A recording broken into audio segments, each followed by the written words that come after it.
purchase is necessary. If you want to know how it is with me,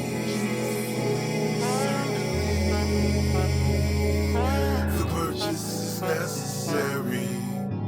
If you want to know what it is with me, then the purchase is necessary. I don't really care about how you feel about it. We can't argue, we can't disagree. We can discuss this. I will state the choosing fee, keep it a century. Purchase is necessary. I know it's something you're not used to, but you need to invest if you desire more than typical and basic. Vision beyond LASIK, free game is wasted, leaves me bitter tasted. I thought that was mine, But a mind was consumed by a quest for love. Tonight I'm gonna show you, baby. If you wanna know how it is with me, the purchase is necessary. If you wanna know what it is with me, then the purchase is necessary. If you wanna know how it is with me. Check it out, y'all. What's up, everybody? Welcome back to the Houseless Podcast. We got a great fucking episode for you today. I gotta tell you what, man. I've been wanting to do this one for a long time, and we finally locked it down with my man, Dwight Spitz, aka Count Bass D. Yes, Count Bass in the house here on the Houseless Podcast. Yeah, we did it. And it was an awesome conversation. It was great to reconnect with the guy. I hadn't seen him in a minute. And I have been a fan and admirer of his music since the very first record came out. I discovered Sandwiches, and then T-Boz tried to talk to me while DJing on college radio at WUVT 90.7 FM in the town of Blacksburg, Virginia. Yes, in my teen years, swooped into that and immediately got into it and dug it. You know, I found it to be totally interesting and unique, like nothing I had heard at the time. And I've followed his career since, you know, from Pre-Life Crisis to the immaculate Art for Sale. Now, I know many people would agree with me in that. The incredible Dwight Spitz, which I still listen to very often. Beg, Borrow, Steal, another unheralded classic in the catalog. Actual Waist Size, totally underrated. Great songs on that, and then so many more. If you dig into like the mid-aughts here, Count put out so many albums. He had an incredible run on CountBasie.com, and then now with the new imprint Thrash Flow, did a great record called Instantly New last year. And even put out this joint with Snoop Dogg, Too Much Pressure, also last year, with a great B-side too, by the way. If you haven't copped that or listened to it, streamed it, go out and peep that. The purchase is necessary. You know what I'm saying?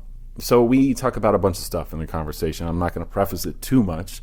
Hey, if this is your first time listening to the podcast, good looking out. Thank you. Please subscribe. Subscribe on SoundCloud if that's your method of listening. That way I can see it, and let's get those listens up. Go back. There's a million other great episodes that you might dig, and feel free to repost it too. Otherwise, Apple Podcasts, of course, is easily accessible. You can get on Stitcher and Google Play as well. Yeah, Count Basie, man, incredible. You know what? I have been thinking about this a lot as I've been listening to his music and kind of getting ready to edit this thing. And he's such a, people don't really talk about him as a lyricist, but the guy's an incredible writer. I mean, he's got hilarious wit, but very unique style of, like, as far as writing rhymes in the classic traditional hip hop sense. But and not to mention, I mean, this goes back to his debut album, and of course Art for Sale and so on. Amazing singer, classically trained pianist, and has really been a performing music since his, adolescence, as a child. And we kind of figured that out over the course of this conversation, which I was fascinated by. He's kind of a fascinating guy, very unique individual, super open, and loves talking about music. And we hung out, we went out after and had some fun in Brooklyn.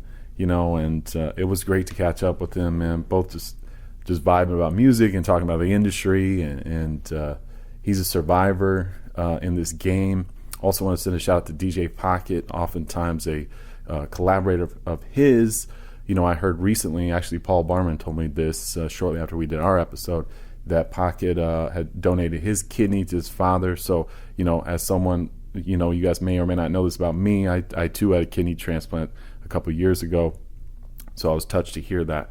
So shout out to DJ Pocket, and I hope you're doing well, and I hope your father's doing well. What else, y'all? Listen, I also just went and saw the Juan Epstein live podcast here at the Highline Ballroom in New York City. Shouts to them, to Peter Rosenberg and Cypher Sounds. It was fun. It was a fun one to watch. It just rolled in there solo and played The Wall and Grandmaster Flash and Cool DJ Red Alert. It was cool. It was nice to see them riff and do their thing again. Obviously, they're trendsetters in the hip-hop podcast field. So shout out to those dudes. It was nice to see them get on stage again. Let's see, what else, man, before we jump into this incredible conversation with Count Bass D. I did want to plug this record that I got coming up that I put out, or working with, with Dame Funk. We got a label called Glide Zone Recordings. So this is kind of a connection to Count, because me and Dame shared some trips on the road, doing shows, listening to Count's music. And so we got a record coming out that's shipping probably mid-February.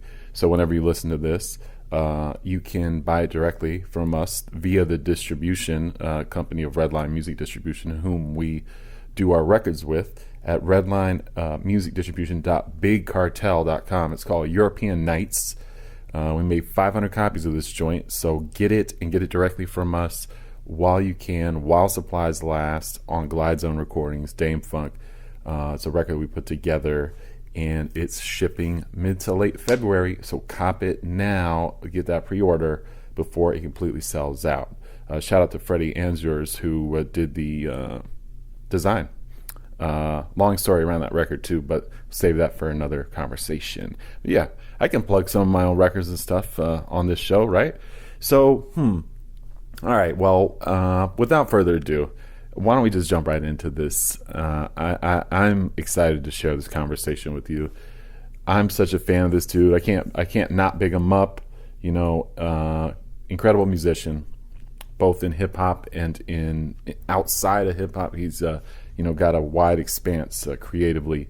So my dude Dwight Spitz, aka Count Bass D, here on the Houseless Podcast. Enjoy, y'all. Love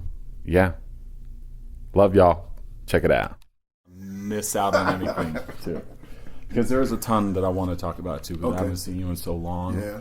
And I feel like there's that one. A lot has happened since the last time I saw you. Mm-hmm. I think the last time I did see you was in New York as well, when I lived out in Bushwick, and that was well over a decade ago, if I'm not mistaken.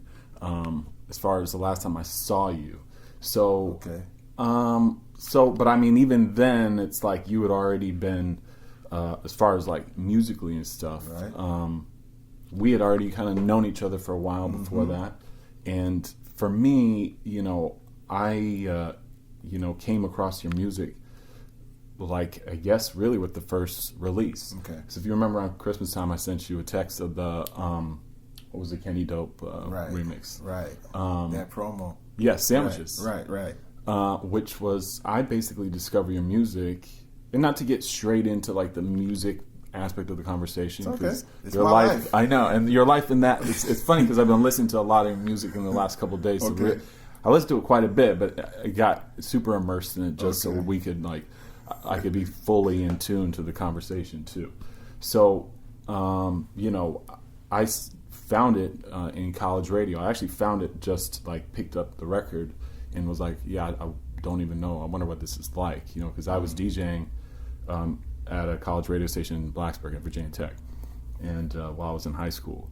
So I was discovering a bunch of stuff, and this is probably 93 or 94, I think. Okay, right. 90, probably the promo started going out in 94. Right. So then, and then the album, and then, you know, and T-Boz tried to talk to me too. It was another promo that went out. So it was obviously like, you know, it was different from a lot of the records that were being serviced, you know, to DJs. And this is well-worn territory too in your career, as far as people talking to you about your career and like those records too. But I mean, for what it was to come out in 94, 95, and to be associated, you know, people, you kind of got, because the other records that Columbia, I guess, were promoting at that time was like, it was like Illmatic, and Curious's album, and and Lifestyles of the Poor and Dangerous, Big L. So amazing, I was with Pete Nice's Hoppo, who I signed with, which Curious was my label mate, but Curious's release had already been out. It had come out, and I think he already was on his maybe second or third single at that time. And when I got there, you know, they were knee deep in Illmatic, Lifestyles of the Poor and Dangerous. And that was with my A&R at the time. Who was that?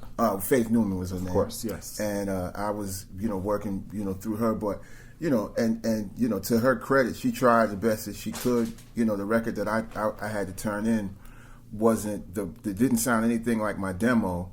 And not because I had already, you know, had been advanced from the time when I was moving a lot really fast from 18, 19 to 20, which is that whole process of writing the record, making the demo, and then by the time the record came out, I had looked different because I had an advance, and so I'd been wearing polyester thrift store clothes and stuff, and I was just really just a hobo making music when I was 19, 18, you know, in Nashville when I washed up there. After I got the deal, you know, I was shopping at different places, you know, and so that kind of threw them off because they expected to still see this bohemian crazy guy, and it was like, nah, you know, I've got a little bit of money. I'm wearing different clothes. You know, if you wanted me to be like that, you know, you should have hurried up and put the record out. You know what I mean? So it was just, and at the same time, you know, here they're knee deep in Illmatic, so there really wasn't much time to dedicate to trying to figure out what to do with this record of a guy who was playing his instruments and, you know, things of that nature. So it's, you know, what's crazy though is that as time goes by, the people that I know in my life that are like really connected to that album, to Pre-Life Crisis, it's like, it's such a broad range of people as far as like their demographics, I guess, if you will, or what their other kind of tastes are like, that it's like hardcore hip hop heads, I guess, that followed your career all the way. And there's people that's like the only record that they know. Yeah, there's some people who that's the only record that they like of mine. You know what I mean? Like there's some people. Well, it sounds different than anything. Well, yeah, and the people who like that record. I mean, well, you know what's funny is up until I'd say maybe 2009 or so, each one of my records was so different from each other that there's a group of people who like each one of those first, I say 5 or 6 records, and that's it. You know what I mean? Yeah, absolutely. So it's like Art for Sale's kind of that way, you know, Dwight Spitz is that way, you know, and so it's like a lot of people who just pick one of those out of the first maybe 5 or 6 records of mine and just say like, nah, you know, like that's Greg Borrow Steel, that's all I listen to, you know. I've heard that from everybody. So I feel that feels great. That feels really great because I never really wanted to make the same record over and over. And to be honest with you, when I was making Pre-Life Crisis and when my relationship with Sony finally ended around February '96, I knew my thing was I knew that I was going to be around making music as long as I felt like it. Okay. Right. I knew that a lot of my peers who were getting a lot more attention than me at that time only had 1 or 2 records in them. Right. Yeah. I knew that then, you know, and so I was willing to wait my turn. Wait, how would you know that? Just because that was coming from, if you're a guy that's playing all the instruments on the album, there's guys that are just straight traditional hip hop. Correct. Right? You know, and that's what you find with artists. To me, is like I always see an artist and I know, and I feel sorry for some of the newer artists now because they spend so much time making mixtapes. And then they say, you know, my album is coming soon. My real album is coming soon. My official album is coming soon. And so they've made 6, 7, 8 mixtapes. And then they make an album. And then the album might not necessarily do that well or whatever. And, you know, and next thing you know, it's somebody else's turn. You know, and they just keep getting younger and younger and younger, and they do this over and over. And I know that the allure of a new artist is being new. You know, a lot of these guys are talking about specifically the same subject matter, and a lot of times with the same producers, and so it's just people, you know, you only get one chance to be new, you know, and so there's a couple of guys who make it through that, but, you know, honestly, after the first or the second or the third record, the people are they want to hear the same subject matter, they want to hear the same producers, they just want to hear somebody else, you know, and that's it. And so that was the thing for me. It was just I wasn't devastated or anything, you know, when I lost my deal, because when they opened it up to everybody to be able to be independent and make your own music and put it out at your leisure, and you know, the VS 1680 came into my life, and you know, the other ways of being able to produce and record, it just kept getting more and more and more for self. Man, that was just more and more and more to my benefit, you know. And then by the time that my career with music, and I'm just a general, you know, because it's the different phases. Sure. By the time with Doom coming into the picture with me, like 99, 2000, man, it was just like hitting the reset button. You know, I felt like I started all over. Well, you know stylistically, you changed a lot too. Well, it was like, you know, you're about to walk outside, you know, and go to prom, and you've got on you put on your tuxedo, you've put on the cummerbund, you know, and then it's like when I met Doom, it was like I was about to walk out the door, and I asked him, "How do I look?"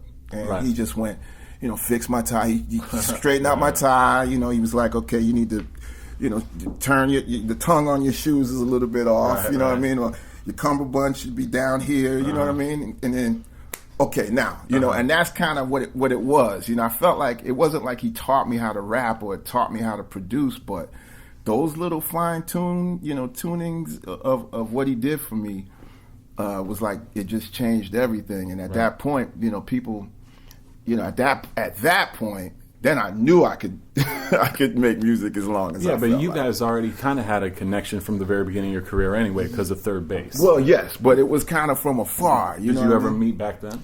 You know, we might have at one point. I do remember when Sub died, sending a condolence card and things of that nature. And but I don't remember us really connecting in that type of way. You know, at that time, I do remember seeing like the What a Nigga Know video. I remember, you know, when I came first time to the Hoppo offices, seeing the What a Nigga Know video. Bobito played it for me, and I was like, these are the same Peach Fuzz dudes? You know what I mean? I was like, nah, you know, what's all of this? You know what I mean? Like, I didn't, you know, I mean, of course, the song blew me away. But peel my wig back, I couldn't believe somebody had the gall to sample, like, you know, a record that was that recently out. At that time, nobody was really taking anything that recent, you know? So it was like, that's a good point. Yeah, that really hit me at first. And that's when I started to understand what Doom was, you know, really anything goes, you know what I mean? Anything really goes. But I didn't really catch that really until, you know, a few 6, 7, 8 years later. Right. But at the time, it was like, wow, that blew my head off. Like, wow, man, really anything goes. Well, even if you look at Art for Sale too, I mean, it's like it's taking. This is just my assessment of it too, you know, but it's taking the instrumentation and the band stuff that was sort of more like a one-man band thing on the first record in a way, right? And it was a much more like a more, you know, evolved version of that too, in a way. I mean, I look at that like Pre-Life Crisis a lot like Paul McCartney 1 or 2, you know, those records where he plays all the instruments and shit. I know there was other people that were involved, Mark Nash too, right? Yeah, Mark Nash played all the guitar. I still don't know how to play guitar. But you did the drum programming, the piano, all of that, right? You know, everything. I didn't play any horns. I didn't play any lead guitar, and I didn't play any horns on Pre-Life Crisis. But did you kind of instruct them or give them? I did, but I mean, I'm just saying I didn't actually play it, you know. But you know, wasn't like a Prince situation. It's the closest thing, you know, in rap. But no, it wasn't like a Prince situation where I played in the entire record myself. But, Right. Yeah, I did. I was a real producer, and there was no Pro Tools at the time, so I wasn't cutting and splicing myself or anything either. So, you know, I'm very proud of Pre-Life Crisis, even though I don't like it as much. You know what I mean? But because I'm so young and I'm talking so reckless and some of the stuff that I'm saying is like I'm saying without even actually knowing, because I was just you're kind of allowed to do that at that age. Yeah, and I mean that's the reason why I'm not as, you know, people are always talking about the non-lyrical young MCs right now, you know, but they're kids, you know what I mean, and they think that they're old enough. They think that they've actually experienced something, because I certainly thought I had. You know what I mean? When I was making Pre-Life Crisis at 20 years old. Right. But I didn't know anything. You know what I mean? I mean, honestly, I didn't. I mean, I know how to use the bathroom, tie my shoes, and things of that nature. You can write stories. You're obviously writing. There's some like kind of complicated rhymes in there but too, I mean, you know? at the same time, it's like, you know, when you consider, you know, when you get older and you start to really understand where your style comes from, and you know who you actually were influenced by and why you were rhyming in a certain way. Sure. You know, you really, it's almost embarrassing. You know, you're just saying it to yourself like, wow, man, like, ugh. You know, and that's fine. I mean, if people enjoy the record, you know, the goal is to make the art. I'm happy that I was able to get even a chance to represent where I was musically at that time. Right. So where were you at, like, just even like consciously, as far as like where were you? You were living in Nashville, right? At the I time, was. Right? You kind of spent a good amount of time of your life there, right? I did. I ended up spending about 13, anywhere from 12 to 15 years. Did you live in Murfreesboro as well? I did. I mean, I did some shows in Murfreesboro. Is that right? Yeah. I when I came to Middle Tennessee, I came to Murfreesboro because I came there to go to what is now University of Middle Tennessee. Back then it was called MTSU, Middle Tennessee State University. Right. Excuse me. And I came there because Sean Egger, who was the engineer for Digital Underground and did Freaks of the Industry, and so all the records that they did for the first Digital Underground album that they recorded in Tampa was recorded by a guy named Sean Egger. Okay. And there was a guy who was still living in Tampa, Kenny K was his name. And for my 16th or my 17th birthday, my brother bought me some studio time at this studio, and I forgot the name of the studio escapes me. But if you look on the back of the Sex Packets album, you'll probably see it. Okay. And in Tampa. In Tampa, because my brother was stationed at MacDill Air Force Base, and to this day, his family lives there. My sister lives in Tampa, and my father lives in Tampa. Yeah. So I'm the only person who doesn't live in Tampa, Florida, out of my whole family right now. Right. My mother's buried in Tampa. Wow. So you know, but anyway, so at the time, I went to the studio, and the engineer asked me what I was going to be doing the following year, because I was a senior. And I told him, you know, I had gotten into a little bit of a jam at my high school, and so, you know, I wasn't going to be trying to get into, you know, Eastman. I wasn't going to be trying to get into Juilliard. I definitely was. I knew I couldn't afford Berkeley. And were those aspirations at one point? At one point, yeah, because I got to a boarding school, and I, you know, had learned how to play a lot of these instruments and about music theory, and I toured classically in Austria and Hungary. You know, I toured. First time I went to Hungary was probably '89. Wow, yeah, amazing. So, well, that was very different Budapest then. Right, I went there during Buda the time as well. and Pest. Right, I remember. And when we went to the communist side, I remember there being gravel for people's front yards. That was the thing that I remember most about it, was like, wow, but we were singing, you know, madrigals in cathedrals, man. I was wearing a tuxedo and things. You know, so again, when I say make a statement like I knew I could make as much music as I wanted to make, and that these guys only had a couple. Right. That's why. It wasn't, I'm not. Well, that perspective is invaluable, too, especially at that age, too, when you're a teenager, right? Yeah, so I knew this when the whole name Count Bass D period is, I was talking to my mother when she asked me, what are you going to be doing though with this music thing if you're not going to be, you know, when you go to college, if you're not going to major in music, or do you know what you? And I said, look, Ma, this is what I want to do. Okay, I want to take all of this stuff that I've been learning here at school, but I can incorporate it into this rap stuff, because right now it was like 90, 91. You know, it was like 89 and stuff, and I was saying, like, you know, at the time I was really into Large Professor.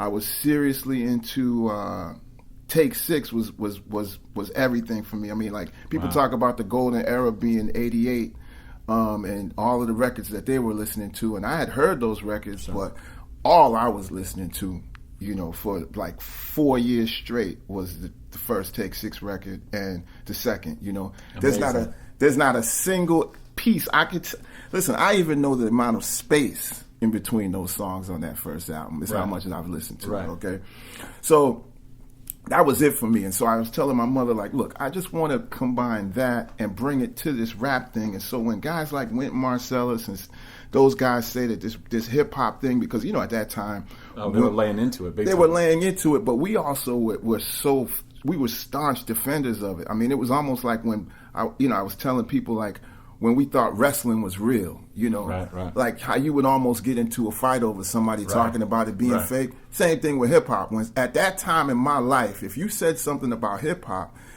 there could be a confrontation. You know what I mean? Sure. I was taking it, you know, like when Hip Hop Parade came out and, you know, Naughty by Nature, man, that song used to damn near bring tears to my eyes. You know what I'm saying? I mean, I was so all in. Yeah. You know, I was so all in. So I was telling my mother, like, you know, I just want to, you know, and eventually maybe have a band and, you know, and sort of like Count Basie, but at the time I was learning how to play bass heavy. And so I said, but more like Count Bass D, you know. And when I said it, I just put it in the back of my head and just kind of left it there. But that's kind of how I came up with the name. And so when it came time for you know, when I was doing that session that my brother gave me, and the guy was like, you know, what do you want to, what do you call yourself? And at the time, there was a DJ that my brother was stationed with, and his name was DJ Flame. He was from Chicago, and I was like 15 at the time. So for a while, I was calling myself MC Smoke because he was DJ Flame. You know, and he taught me how to DJ, and that was the first time I had touched an official pair of 1200s, and I was spinning vinyl and, you know, a lot of house stuff and things like that, but I was learning how to blend. He taught me how to blend records. And that was also such a great time to have, like, there was always like DJ mentors of that era too, where you had an older guy you looked up to that kind of could like be like, this is how you mix a record, this is how you mix all the steps, this is how you. I had a few of those, and they're crucial music teachers, crucial times, you know, and they teach you how to put a crate together before you go, you know, all this type of instruction I was getting. So I remember, if you look on, there's a picture of my first session. And the guy put MCSM, and then he scratched that out and then put Count Bass D. Because I think I stopped him and said, no, don't put that. Put Count Bass D instead. And then ever since then, I've been going. The only difference is at that time I was putting a dash in it. And then I took that out after a while. But it was kind of like, you know, Count Bass D, Kool Moe D. And the D part was also because of Heavy D. I found out that Heavy D's real name was Dwight. My real name is Dwight. And so it was just, you know, same type of thing. You know what I mean? I was really into Heavy D and stuff like that. That was, you know, all that stuff was big. So, you know, my sound started to really, when I heard Shock G incorporate, some chords and stuff into things, when I heard, the Teddy Riley. What was the Shock G lyric you had? Shock G told me, "Be careful what you wish for." Was that from that period of time? No, that was not. That was years later, probably about say maybe 2007 or 2000.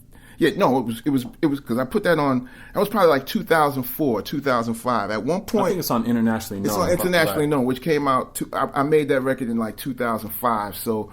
Love that joint. Yeah, well, thank you. So at that time, Shock Digital Underground did a concert in Nashville, and I was able to go back there to meet him because I wanted to give him a copy. I really wanted him to sign my No Face, No Brothers Allowed 12-inch. You know, I love that song. Yeah, that's one of my favorite productions of his. Too. Yeah, that's one of my favorite productions of his, and. Yeah, when I got there, what was the Big Red? What's the sample where there's like a drum break in there too? I think it's. Oh yeah. It's might be this might be Parliament. I'm not sure. Don't make me just call something out there like that. Of course not. But anyway, sorry, I didn't mean to put you on blast. But at the same time, when I was talking to him, he didn't have it. He didn't have a copy of it. Mm-hmm. So instead of signing it, I gave him my copy, and so he was really touched by that. But the other part of it was, see, Shock G's, I'm a big Shock G fan. I mean, also, he's like a mad genius. well, I'm born exactly 10 years younger than Shock. I'm exactly the same day, to the day, 10 years younger than Shock G, right?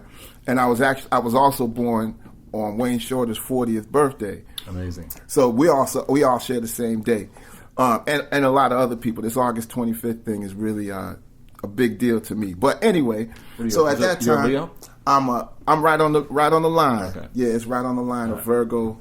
But I think Leo stops the 24th. But depending on which thing and the new thing and whatnot. So that's the other part why I can't really get into the zodiac thing too hard, because it changes up and switches up. Depends on what magazine you're reading. But at that time, I was telling him, I told him, I'm like, I'm just exactly 10 years younger than you. I said, so I'm looking at myself in 10 years. And he said, you want to be like me? And I said, 1,000%. And he looked at me straight right, not even in my eyes. He looked at me in the bone in between the top of my nose bone. And he said, be careful what you wish for. Wow. And didn't say anything else, And so Oh my God. later on, we went to my truck, and I was playing him some of Beg, Borrow, Steal. And what was odd was, he was doing his thing, and he was just listening. He wasn't really, and he was like, wow, you have a lisp like Kool G Rap.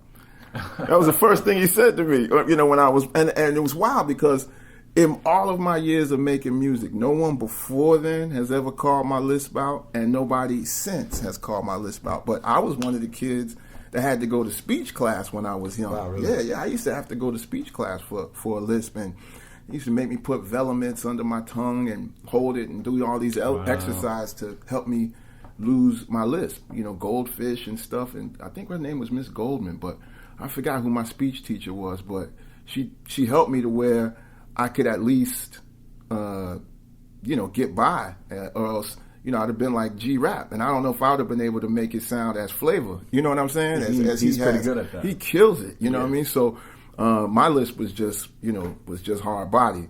So the same thing. My son Kush ended up with a lisp, and he just grew out of it though, just naturally. Who was White Rider? Do you remember this dude from Nashville, DJ White Rider? I don't know White Rider, but I do know who White Knight was. That's who I'm Yeah, talking about. he was an original DJ for Third Base at one point. That's how I got introduced. That's how everything fell into Pete Nice's hands. He eventually changed his name to DJ Knight, and there was sort of some misunderstandings of what we were doing at the time. Well, what I mean is, at the time, you used to just go to the studio. People, let's go to the studio, with this, and you work on music, and, but you don't really know what's going on with it. We were just making songs at first, and I didn't even know that he knew Pete Nice at the time. You know what I mean? I was, 18, 19, right, and we're going to the studio. But later on, it was a situation where, he had worked out a deal, an understanding with Pete Nice of what his understanding was with me that I really wasn't necessarily privy to.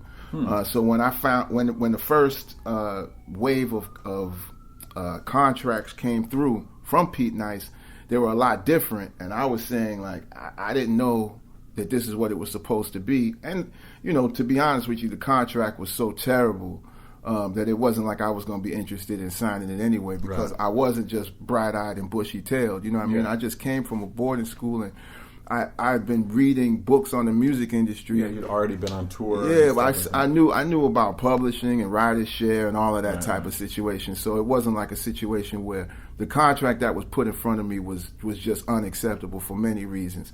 So I just said, listen, you guys do your thizzle, but I'm not going to be a part of this. So somehow Pete Nice came around and found me on his own, because apparently I was the one who he wanted to work with.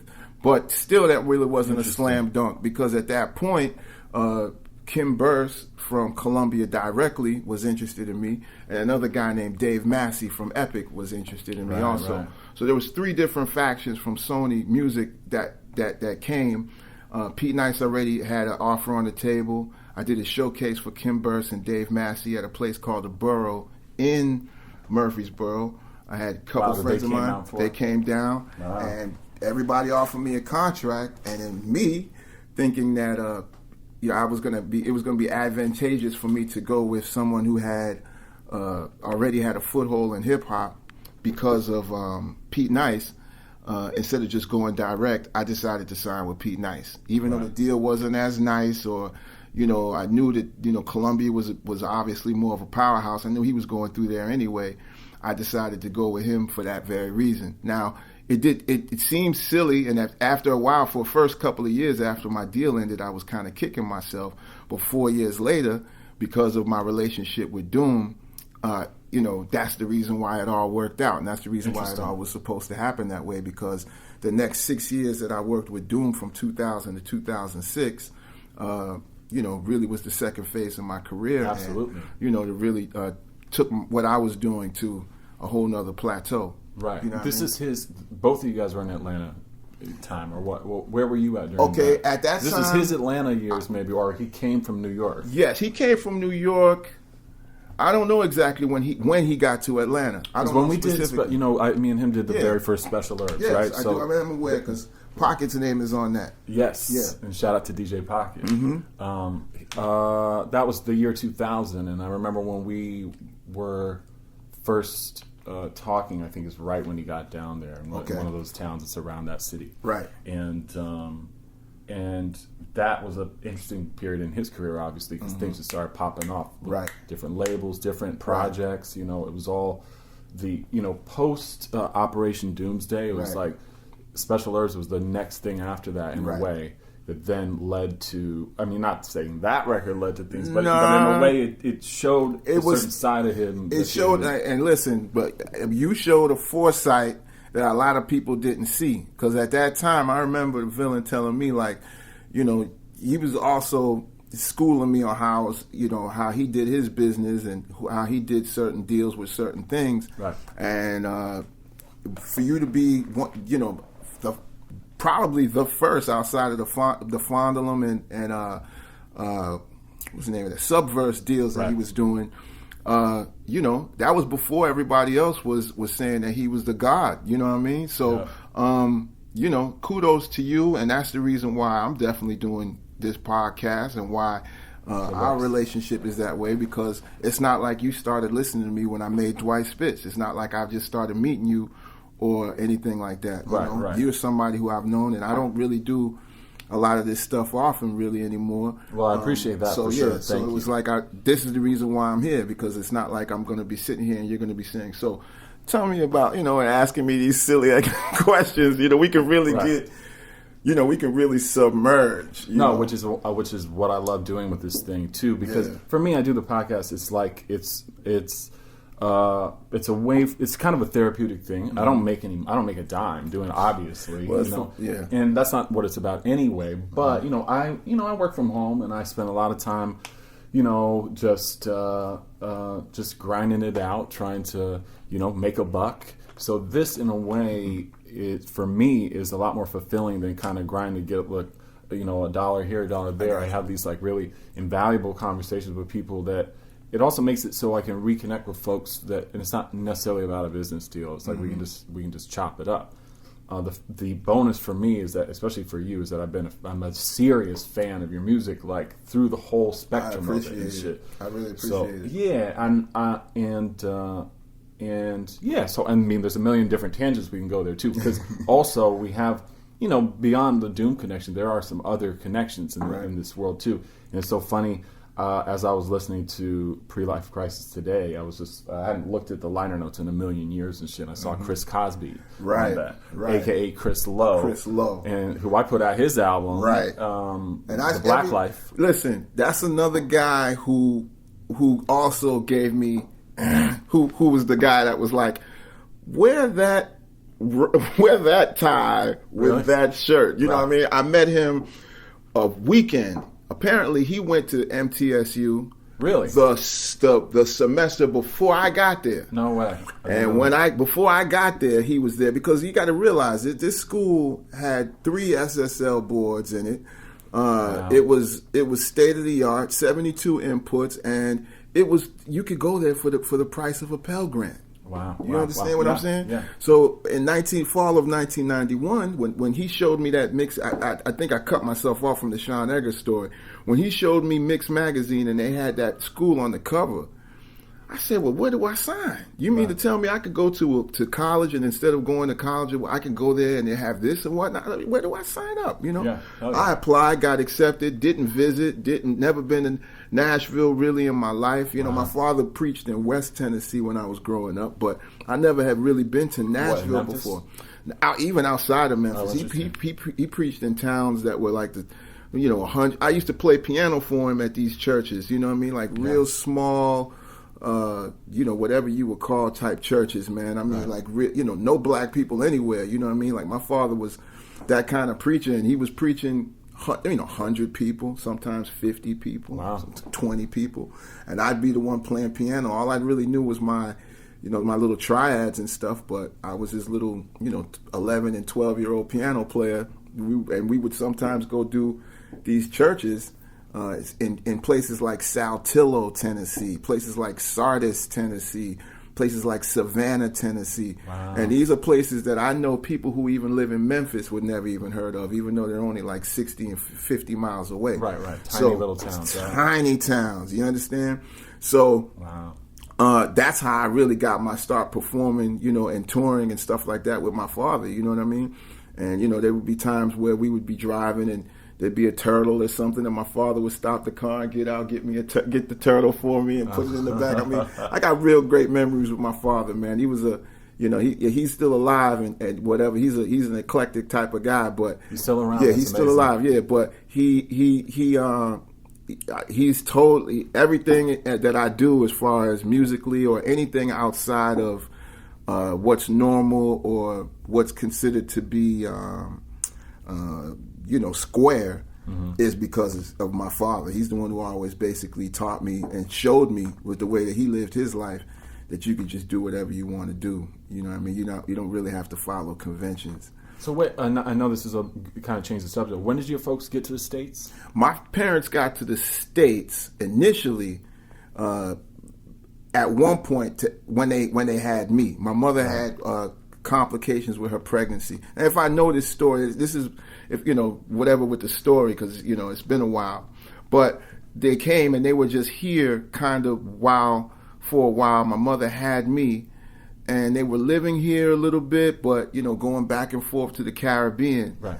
So I lived maybe for the first couple of months here. I was born in Fordham Hospital, right. And so I went back to the Caribbean with my parents, and then we didn't actually come to live in the United States until I want to say maybe 76. But this time wow. we moved to Boston. Interesting. And so I lived in Boston first. I say it on Pink Tornado. If you listen to thing, I say 1973. Count Basie was born in the Bronx in New York City. Yeah. Didn't stay too long. Moved to Boston. But anyway, Right. that's I moved to Boston, and we lived there for about 2 to 3 years. But I remember in 1978, my father had just had enough of. I think maybe we had too much family in that city. And the city was kind of closing in on him, getting smaller. I don't really know specifically what all his reasons were, but he had started doing some preaching in Ohio, in northeastern Ohio, in places like New Philadelphia. And so as a result of that, people were asking him to come and move his ministry from Boston to Ohio. And so that's where he came, and we moved to Canton, Ohio. Wow. Never had been here, never heard of it, didn't know anybody around it. Only thing we knew was when we got there, it was the Football Hall of Fame there, but we really didn't even know much about the NFL at this time. Right, you know what I mean? So got there, and that's when I started. I did part of some schooling in Boston at Belden School, Belden. My brother and sister went to Joseph Lee. And then when we started, I started at Pleasant View. We moved to Northeast Canton, Ohio. And I started my school there. So I lived in Canton, Ohio from 1978 to 87. I did all elementary and all middle school in Canton, Ohio. What was that town like? Canton, Ohio in the 70s. I mean, Canton, Ohio in the 80s, really. 80s, right. It was. The area I lived in was called. I lived right by Ellisdale Projects, and there was Lechdale Projects right next there, and there was Rainbow Acres Projects up there. But at this time, it was just still low-income housing. You know, it wasn't really projects like you know it now, where you can't really do anything. It was wild because it didn't really start to go like that until I went away to boarding school.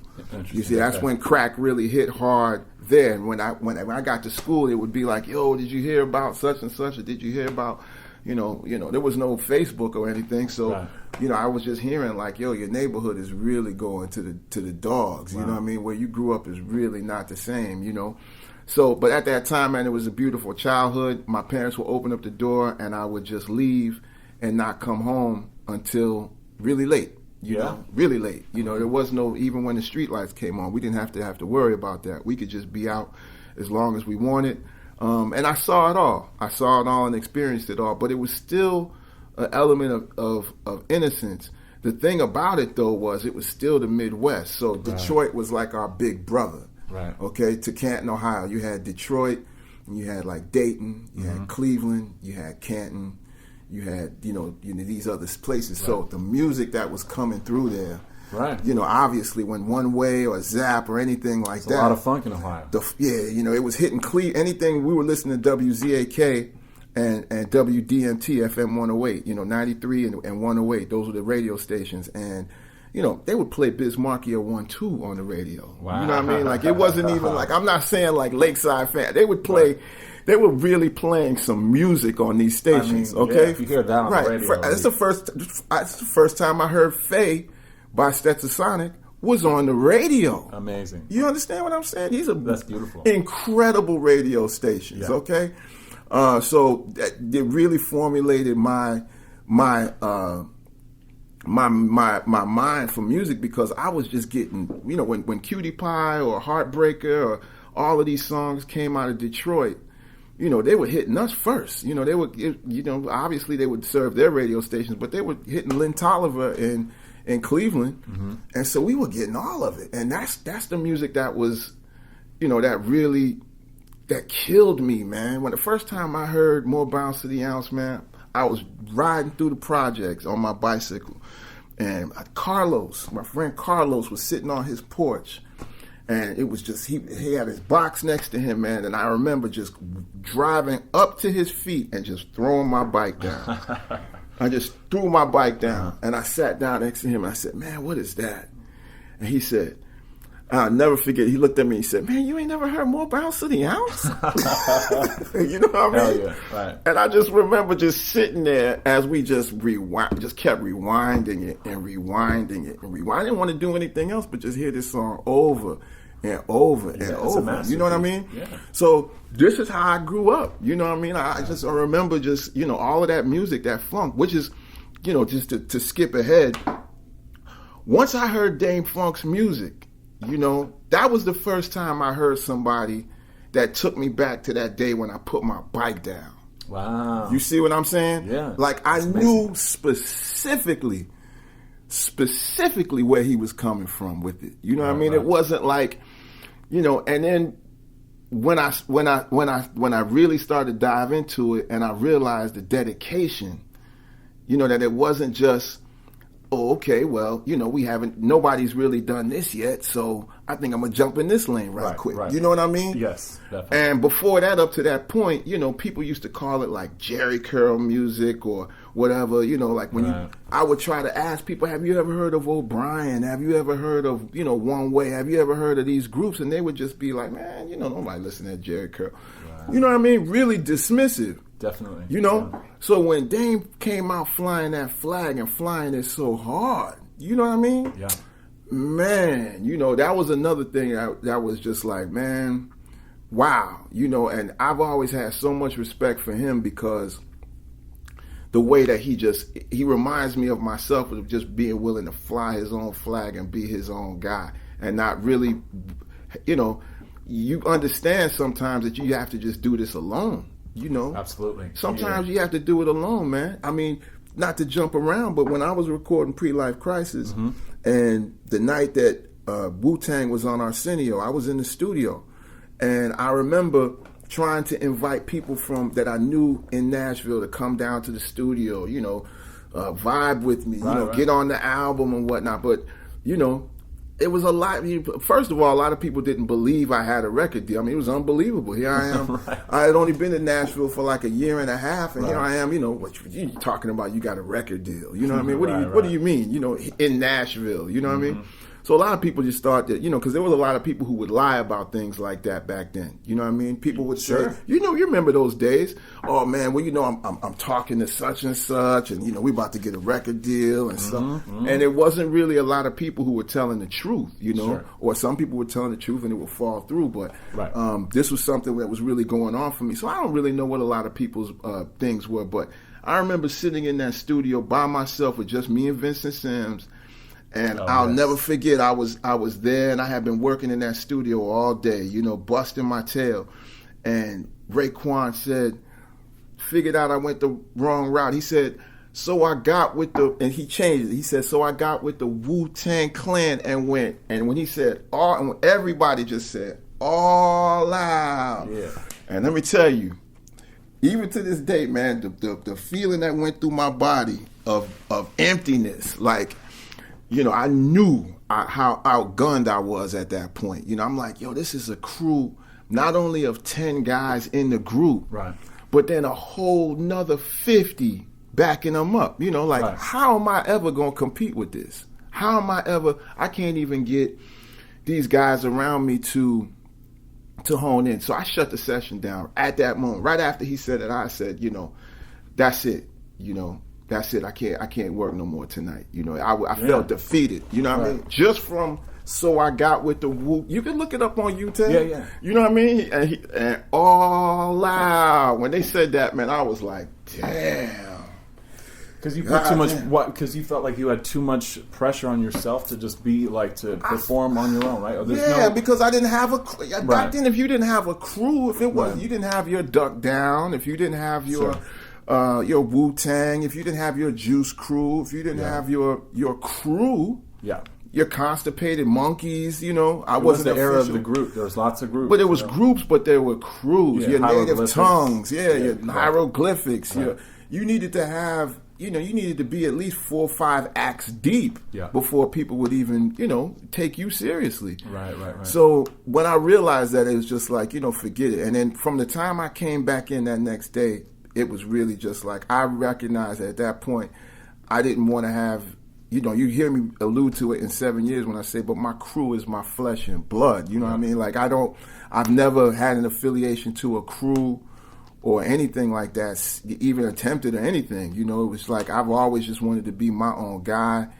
No straight label affiliation, no nothing. Right, you know what I mean? right. Because at that time I realized I was I was sufficient, for myself, and I was going to probably put, my catalog is as big as some of these crews' catalog, to be honest no with question. you. Yeah, You know your what I mean? catalog is massive. Yeah. So, I'm just saying, I knew that that's what I had to do. I was going to have to completely represent for the entire crew, which was myself. Right. Well, in that regard, you and Dame have a lot in common in that Exactly. way, too. And that's why, and Dame and I, we haven't worked together musically, but see, that's the thing about this music business, man, is I was talking to a young man today, and I was telling him, like, listen, the relationships that you end up having, he asked me who my favorite artist was, and he was shocked by my answer because I said to myself, I said, listen, when you get into this business, it's different from your ability to be a pure fan is over with, Right, right. Because now you meet people who you've idolized all your life, Right.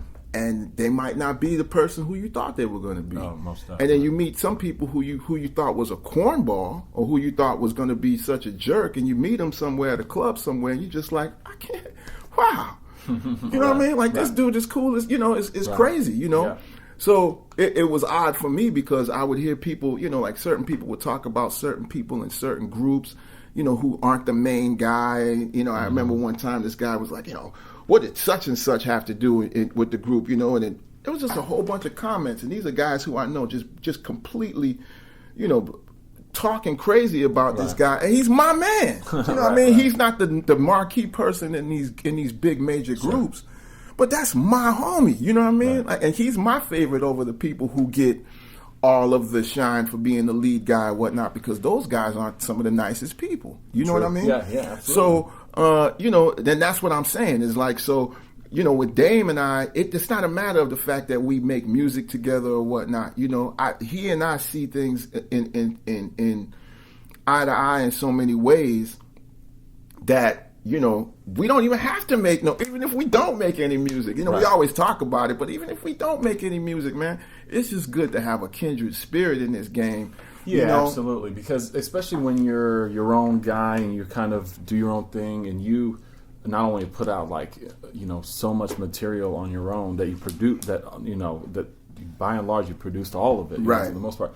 But all the touring you've done a lot of touring in the last 5 to 10 years too. Yeah, a little bit. Some long. I saw there's that 1 year there was this really long one. It was like a 4-month long. You know what I'm talking about? Yeah, that was 2014, and that shouts out to my homie, my ace, Blueprint from Columbus. Right. It was the two of you guys, yeah. Yeah, it was Blueprint and I, man. And he took me out on my first extensive tour. We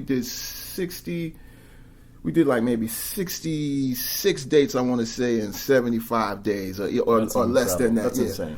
And so it was a baptism by fire because at the end of that, I was still doing the Cabbage Patch on stage like, I could go for another 3 months, man. Right, I felt at home. I didn't want to go anywhere, Right. And he was looking at me because he wasn't sure that I was going to be able to handle it, because he'd never seen. And, some people might think that coming from the Doom thing that I got a different type of requirement of how I do things, or that I might, be a different type of person. But, right. I don't have a problem being misunderstood. I know people misunderstand me. It's just that when they get around me, they always find like, wow, I had no idea that you would really like this. So, we got along, not a single argument, not a single spat, not a single, funny feeling, none of that, and we just grinded it out. So the thing about it was I learned the touring. I learned how to tour from him. He taught me. I had done a lot of shows before then, but doing shows and actually putting on a concert and touring is two different things. So, as far as load in, sound check, all of these different things, terms that I really wasn't familiar with. Right. He comes out of the Rhyme Sayers kind of, punk and rock so, world. And same thing. Slug was a guy who I always wanted to be down with, but I just never, it wasn't until the Potholders and the Doom situation until I really got a chance to do some work for Rhyme Sayers. Oh, right, that's right. They put that record out. Right. Right. So, but I've known Slug since '96 when we used to, come up and do, Mr. Dibbs' birthday parties and scribble jams and stuff like that. See, that's the thing with you too, because you have all these crazy lineages with people. With my homies, man. I mean, when you do this for a long time, I'd sleep on the floor next to Buck 65. And Slug and whatnot, and Idea, you know what I mean? And get up. I remember the day they got up and got in the Lucy Ford tour, got in that Crown Vic, and went on to do like 72 dates. This is '96. I said, you about to get in this Crown Victoria and do 72 shows? He looked at me like, yeah, And I wasn't jealous, I wasn't livid, but I was just thinking to myself like, man, why don't I have any homies that be willing to grind it out like that? You know what I mean? Why would everybody come at me like, how much am I getting paid? How much is this? And am I going to be able to get champagne backstage? That's how people was thinking back then. Right. You know what I mean?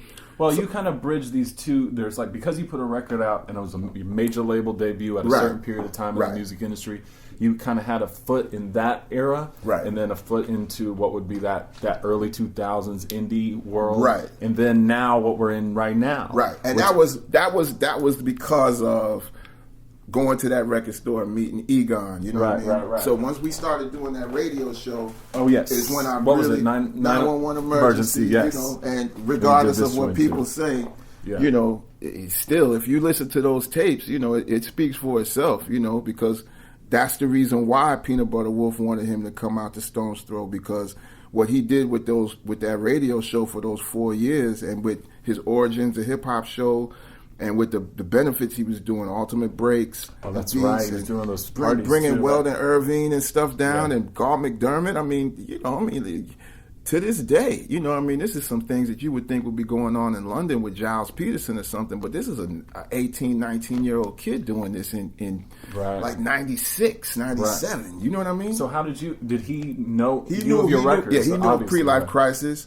And he was like, I want you to be a host. You were like the host of the show. Yeah, right? he asked me if I would be the host, and I remember, you know, I was there, and I just, you know, I signed up and said yes, and you know, we just proceeded to do it for 4 years. He was four and done. You know, did you put him on to stuff? Was it a mutual thing? Well, you mean as far as records and stuff? Yes. That day, you know what I mean? Okay. Right. So that day, he had a whole stack of records, and at the time, the record he was looking for mostly was "Son of a Preacher Man" by Dusty Springfield. Okay. And that was like a break that he was looking for at the right. time. So he was still kind of, you know what I mean? But he was like 18. You know what I mean? Yes. Yeah. And looking for hip hop. right, looking for hip hop, but he was looking for like the breaks and stuff Sure. like that. Man, I'm gonna tell you, you know, and I remember going through his stack and being like, yo, this doesn't have anything, and you know, whatever, and what have you. Man, it wasn't. By the time we started doing the show, his record collection was already better than mine. You know what I mean? He had probably been digging. He's a beast, though. He's in a total class by himself. I mean, listen, I saw it happen. You know what I mean? When I met Egon, he was carrying around a gas. He had a gas mask and was still going out burning. You know what I mean? Yes. He was a writer. He wrote Egon. You know what I mean? Yes. Well, shout out to Dulio because there's that connection too. Well, of course, you know what I mean. And we used to play. We took on from Dulio's his public access show that they had. We used to do the beat segment, and we even used that. You know, but that was the Chris Cosby. You know, again, the Chris Cosby element because Chris C and Dulio with the Steezo and everything. Now, so when all you were this was coming doing, together. I know, which is amazing. So I was always wondering, did Chris Lowe and the Egon thing, was there any connection at all? Because they're both from New Haven. None. Right? Chris was back in New Haven at this time. I only met him the one time at that weekend I was telling you about when he came back to visit MTSU when I was still going there. So I hadn't seen that man since '91.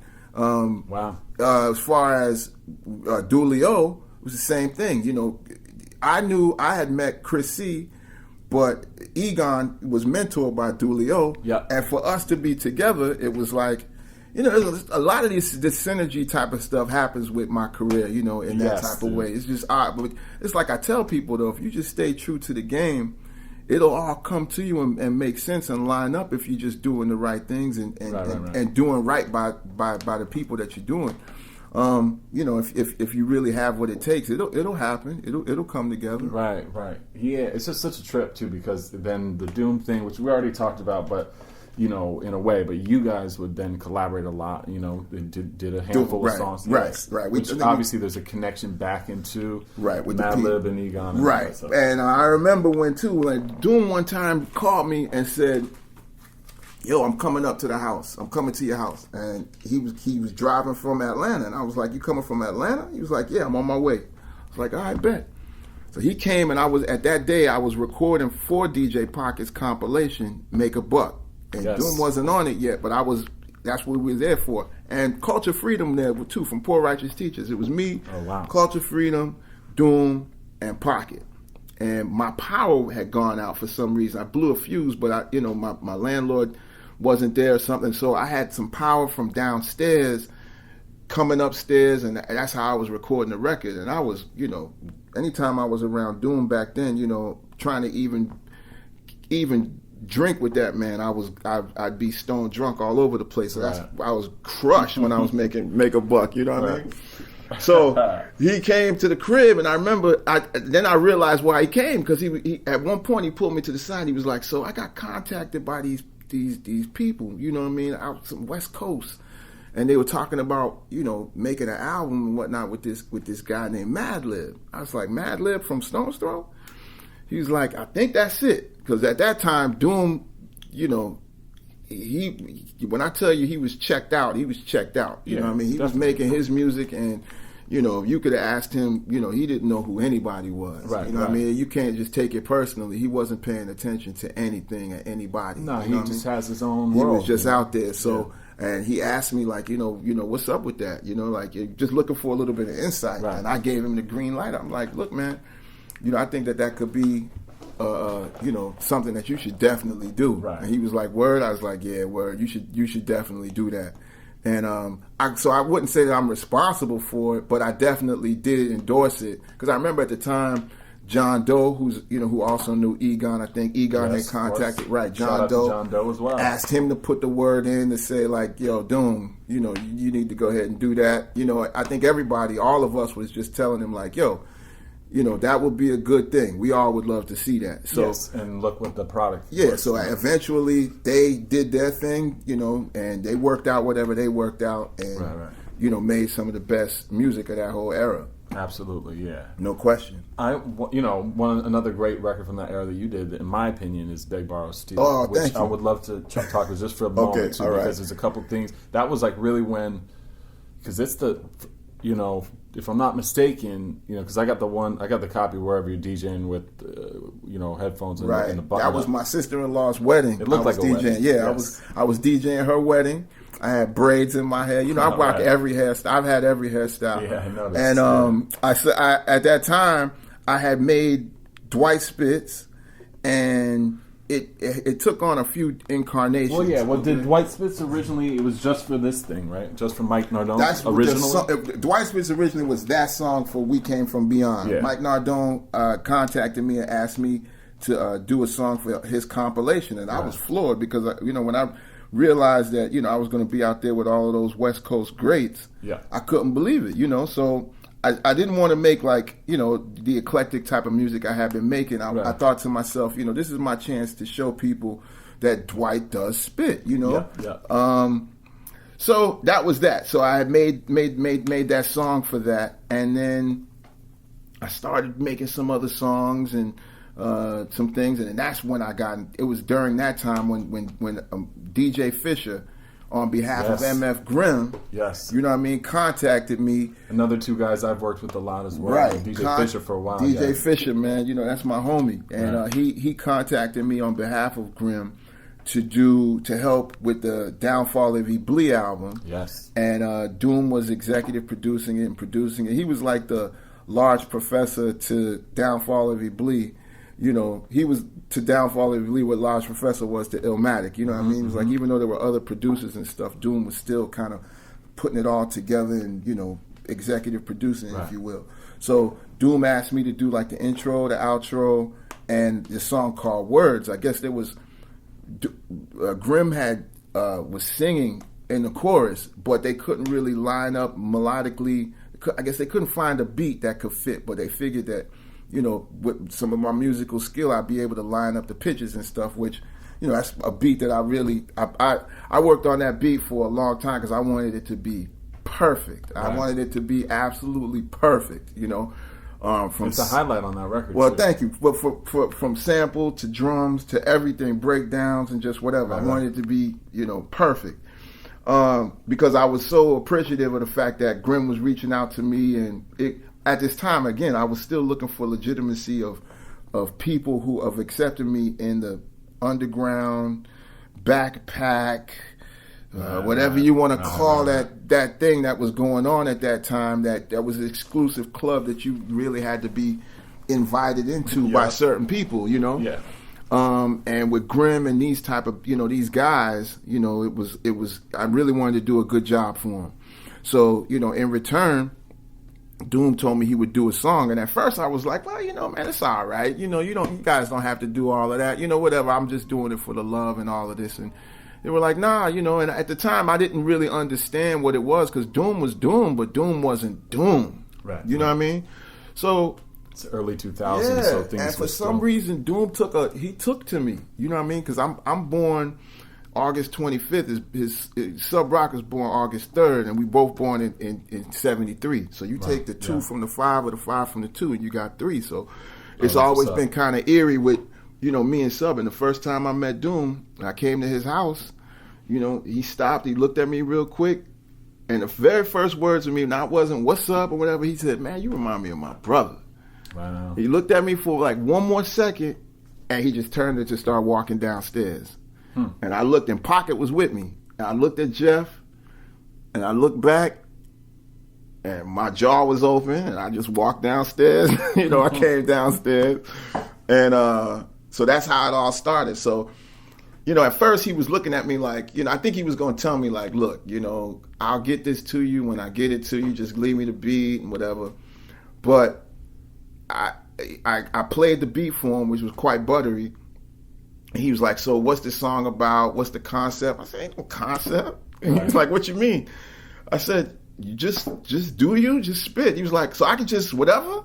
Right. I said, yeah. So he was like, oh shit. You know, he was just like, oh man, let's do this then. You know what I mean? And he started grabbing lyrics from here because he had Post-it notes on the wall and all of this. He'd have a line here. And, you know, his whole process was something I had never seen before. Well, not many people get an opportunity to see Well, that that's either. what I'm saying. That's a pretty privileged place to be. It really was. It's really hallowed. Yeah, there's a song that I have on Some Music Part 2 where I kind of describe it. You know, took some classes at the Maxan School of Rap down in the basement where the fluorescent lights is at, catty corner to the Dutch Master box wall, the blunt rock and bubble letters tatted on the cellar wall. You know what I mean? Because that's it. Because he was working under a straight fluorescent light. Wow, I had never really? seen it like that. It was like a classroom down there. It wasn't this salt lamp or whatever. Right. It was straight, raw, rod, fluorescent lights. And I was just like, damn, like this dude. That's New York shit for them. I mean, it was wild, you know what I mean? Because I've never seen anybody in any studio use a straight fluorescent light and just like not care. Like no incandescent, you know, tapestry over the thing like that. It was just raw in your face light, you know? So it was like we doing work. And that was the main thing that killed me, you know? It just changed my whole process of working after that. So, you know, I've probably said, you know, described that night again, but when I left that night, you know, when that session was over, I was a completely different person. You know, it was like that was my going to the crossroads. You know, straight up, that was me. Because you saw the process a little bit, or it just opened a different thing in your mind. I mean, it was not on just the process, but it was like I felt like you remember when in Star Wars when they were sitting on that bench, you know what I'm saying? Or like when Scheme was in his crib and stuff like that. That's what it was like, man. Nice. I felt like I was in an episode of Star Wars. Like this man had just straight took me. I mean, because I used to watch that movie over and over and over to try to get the essence. You know what I mean? And when I got there and saw somebody who completely came, you know, 100% evolved from there, again, it was like an exposure that I wasn't guessing anymore. You know what I mean? I wasn't guessing. So the next full project that I did after this whole experience, because Dwight Spitz had elements from before that session, you know, and there's elements from after that session. You can probably listen to each song and say, this is before Quite Buttery, this is after Quite Buttery. This is before that. No matter what the lining of the titles were. But Beg Borrow Steal was all after that session. And at that point, it was like, okay, the people have told me that I know what I'm doing now. You know, I've been exposed to what I'm doing now. Now I'm just going to do it, you know, from top to bottom. I'm not going to ask for no features because that got confusing and relationships changed. I'm not going to, you know, try to do this with no label because that got confusing and relationships changed. I'm not going to go after no distribution because that got confusing and labels and relationships changed. So I went to Kinko's and made 100 copies of a picture that I took, the last picture that was taken of me at that time, which was DJing at that wedding. I wrote Count Bass D on it, Beg Borrow Steal, and I went and I just decided this is what I'm going to do. I'm just going to sell these and see what happens. And I must have sold those 100 because, you know, at that time things was moving real fast. Sold them real quick. Well, that's when you had CountBasie.com kind of popping up. I had Count Basie. That was crazy with the message board and all that type of thing, you know, because CountBasie.com, I registered that December 1999, you know, just a month after OK Player. It was wild, you know. So it wasn't until nobody had seen that cover and stuff until we did it with Thrash Flow a couple years ago, you know. But at that time, it was just that, and that's when Jazzy Sport contacted me and said, "Don't sell any more of these. we want to put this out, like officially. And then that was the beginning of me actually being all inclusive, no labels, no nothing. I was just CountBasie.com from then on out. I think I wrote a review in Elemental magazine of that, if I'm not mistaken. Okay, yeah. But regardless of that, I think it's such a great kind of turning point or benchmark in your career too, because it's like super short songs, tons of samples, lots of movie samples, vocal samples and stuff. Right. One in particular I've been trying to figure out for years, because I saw these 2 movies back to back in this film class when I was in college. And I always thought, now I'll kind of get to what it is. It's in the intro. Okay. I always thought it was this movie, for the longest I always thought it was from a movie called Nothing But a Man. I think it was from the 60s. Okay, Which it was not that. It's from The Green Pastures. Okay, is it really? Yeah, which is the Noah. Is that right? Yes. I couldn't tell you. Yeah, well, and now only it sounds like it might be. You know okay, gotcha. Because it's reminiscent of it. I couldn't tell you. Yeah, but I found that was that, and then like of course the famous, almost infamous interview with Jacko, which was, I think, became more popular after that shit. Correct. At that time, well, see, again, like I said, Count Bass D at the time. My bass teacher, Mr. Perry Orfanella, who was also my instrumental teacher in high school, he was teaching me about Jaco Pastorius. And this is like in 88, 89. And I was a huge Jaco Pastorius fan. That's the only bass player I really wanted to play like. Right. And because he was such a great composer also, and not just a guy whittling his fingers on the neck. Of course. So I wanted to be like Jaco Pastorius, and he was almost like a MF Doom type of guy. Well, see, like and I've always been gravitated. Artists. Yeah, I've always gravitated to those type of guys that people really couldn't, who were really all in with the music, and you couldn't really figure them out. Individuals too. Just trying to be themselves, I guess, and get through this life, man, and make some music in the process and get out of here. And that's how Jaco was for me. But specifically too, because my bass teacher at the time was saying that he always used to credit this song called "The Chicken" to a James Brown, and my bass teacher didn't know. He said, I've tried to find this song by James Brown everywhere, so I don't think that James Brown really did it. And I knew when I heard the song "The Chicken," only reason why I knew it was because of "Call Him Mr. Welfare" by Big Daddy Kane. And so I'm like, no, that is "The Chicken." You know what I mean? I'm like, that is James Brown, because I knew it from "Call Him Mr. Welfare." But anyway, that was another aside. But yeah, Beg Borrow Steal is still my favorite album that I think that I've made. I think as far as it was the culmination of everything, and at that time I was firing at all cylinders with no fear. Yeah, I didn't care about what I was saying, whether or not people would take it the right way or the wrong way. I wasn't thinking about anything, but at the same time, I was saying everything that I really wanted to say. And I think that was the last album that was like that, where I said everything that I wanted to say and really had no care of anyone's feelings about it. Like, I think I watched this last Dave Chappelle special, and it seems like he's still in that mode. To me, that's the genius of Dave Chappelle, is the fact that with knowing that everybody is going to hear it, not just because at the time I was able to do it because I'm like, it's not like this is a mainstream record, So I was still working under the guys that I was still underground. But Dave Chappelle, knowing that everybody is going to hear it and still says what he feels like saying, to me, that's my favorite part of it. You know what I mean? It's the fact that there's one person in this world that still says what they feel like saying. You know what I mean? Right. Okay. Yeah. There's an art to that too, and that's got to be. I mean, you got to think for him, it's got to be. It's not an easy process to have that come across so kind of flawlessly, too. Right. Because he makes it seem very, very casual. Yeah, because you can see on his face sometimes. And Dave Chappelle was born the day before me. Okay. August 24, 1973. So I watch him a lot because he's just a day older than me. So have you guys ever met? No, I never met Dave Chappelle, but I drive through Yellow Springs all the time. Sometimes I say I'll just go pull over and just be like, see if I see him. He seems like he's a true hip hop head, though. I would not be surprised if he wasn't already familiar with the tune. I think I'm just outside of his scope. I think like he goes to the, you know, from the Mos Def, you know, from the Tribe Called Quest Right. to the Talib Kweli's and Mos Def's, maybe, you know, like the Jean Greys and all that, but he don't really get down to the count. You know what I mean? He's like, maybe he might be in the doom world and all of that, but Yeah, I don't maybe. think he really, you know, Dave.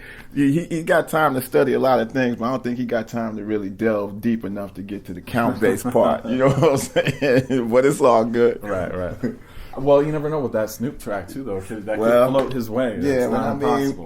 mean, we might as well talk about that. We You know should what talk I mean? about Yeah, it. you might as What well a- talk about what that. an awesome occurrence that was, and it's a dope song. Yeah. And as a side note, that the B side is incredible too. Oh, thank you. I sing along to that shit all the time. Oh, wow. Purchase is necessary. Yeah, wow. I mean, love that shit. You know, the thing about Snoop Dogg, who is, you know, officially at this time, you know, my favorite artist of all time. Oh, hell yeah. And that's the reason why, is because there's never been, to me, that I've ever met and I've ever experienced personally with my own self, the realness.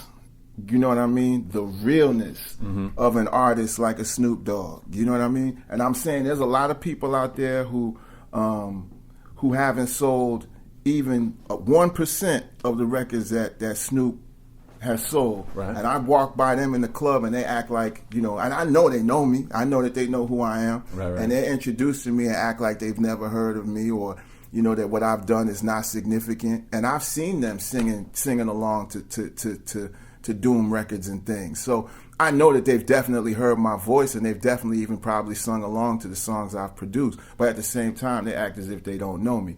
And Snoop Dogg, you know, personally, not his man, not his cousin, not his representatives or whatnot, straight reaches out straight to me, Yeah, that's crazy. says he wants to work with me, records with me, and then gives me the master to the song. Wow. That's amazing. See, I didn't know the story of how it actually. Nah, that's how it happened. He reached out to me through social media, told me he wanted to work with me. I started sending him some ideas. I sent him an idea that DJ Pocket and I put together. He sent the song back within like 2 hours. That's Okay, amazing. and there was a hole at the end of it, and so I'm thinking like, oh, okay, well, damn, well, maybe he's gonna, you know, do the other verse. So when I called him, he was like, nigga, that's for you. Like, get on that. I'm like, oh, snap. So all this time now, he sent the song to me so fast. So I'm like, well, damn, I gotta, you know, but that, you know, obviously I had to be a professional. So, you know, I put my professional hat on. I went downstairs and, you know, collected my thoughts and came back upstairs and, you know, hooked the microphone up and handled my business, you know, sent it back. And he was like, okay, he's like, we're going to do some more work together, but this first one is yours, you know. Oh. And, you know, nobody. I've been doing this since I was 19 years old. Nobody's been that real. Nobody on any level. Everybody's always what they're going to do with it and this and that and the third. He didn't care about splits. He didn't ask me about anything. He just said, this is all you. Okay? Right. So, you know, I don't care. It's kind of unprecedented. I don't care about, you know, you know, what lyrics out the gym or beats and Grammys and all of this. I could not. It changed my whole criteria of how I judge an artist, because now at this point, I knew there's not a single artist, especially in hip hop, that can look me in my face and try to front on me at this time, because if Snoop Dogg can contact me himself personally, reach out and work with me, and then bless me, because he knows his resources are on one side and my resources are completely on another side. Right. You know, and bless me. Come on, man. How am I supposed to sit here and try to act as if somebody else is more important to me in the scope of rap or in the scope of music, period? Well, I mean, that's a great way to frame it, too. Okay, and I'm not saying that. I'm saying now other people, because they've never had that type of experience, Right. might still be going on who sold more, or who had the best producers, Right, or right. who whose album changed the game or who anything like that. No, I have a personal, specific, you know, if you were choking one day, if I was choking one day and Young MC came and gave me the Heimlich maneuver, he'd be my new favorite artist, okay? Right. But until then, Snoop Dogg is my favorite artist and the greatest of all time, period. You know what I mean? Period. And there's not a damn thing that's going to change that. Well, he's undoubtedly like an American icon. He's an international icon. And the fact that you guys would have this kind of such a casual exchange, and he's just like, "Here, this is yours. You do whatever you want with it." It's not like he does that like all day long. I don't know. You know I don't know if he's done that 60,000 times. Right, you know, right. only thing that I know is he's done it for me. Yeah. All right. And as a result of that, you know, we put the 12-inch out on Thrash Flow. You know, I sent him copies. You know, went to fellowship with the man, and you know, it was as if he was the one sitting on that stoop when I heard More Bounce the Ounce for the first time. I really felt like he was from my neighborhood. Wow, man. You know, just from walking in. I mean, that's a special guy. It's not like he's. You know, people just, Snoop Dogg or what have you. Man, that's a special, special guy. Right. I've never met anybody quite like that before who's so comfortable in his own skin and so comfortable with others and with people like that. Never. Especially on that type of level. Never in my life. Right, right. It was fascinating. It blew my mind. It still continues to blow my mind. And this process has been going on for about 1 full year now. I mean, it started when the Instantly New album came out. Right. I put a video out, a little snippet on Instagram, and about 7 p.m. I had like maybe 300 notifications from Instagram. And I was on my way to do a radio interview at WERK or WREK in Atlanta. Okay. So I'm thinking to myself, what's going on? You know what I mean? Is there some kind of what's going on? Because, you know, I've had some situations go on in my life to where, you know, it was some crazy stuff. So I was thinking to myself, like, what's going on? Right. And I looked there and I finally scrolled through the notifications and I saw, you know, Snoop Dogg has reposted this video. And I mean, for like 3 days, man, it was just, I would clear the likes. Right. And it would, at the time, it would just be a full another 100. Clear that, be a full another 100. Clear that, be another 400. And that's when I also realized that, you know, like you reach out to certain people on these social media sites who have a lot of followers, and you're thinking, oh man, you know, they blew me off. They didn't see it probably. You know what I mean? Yeah.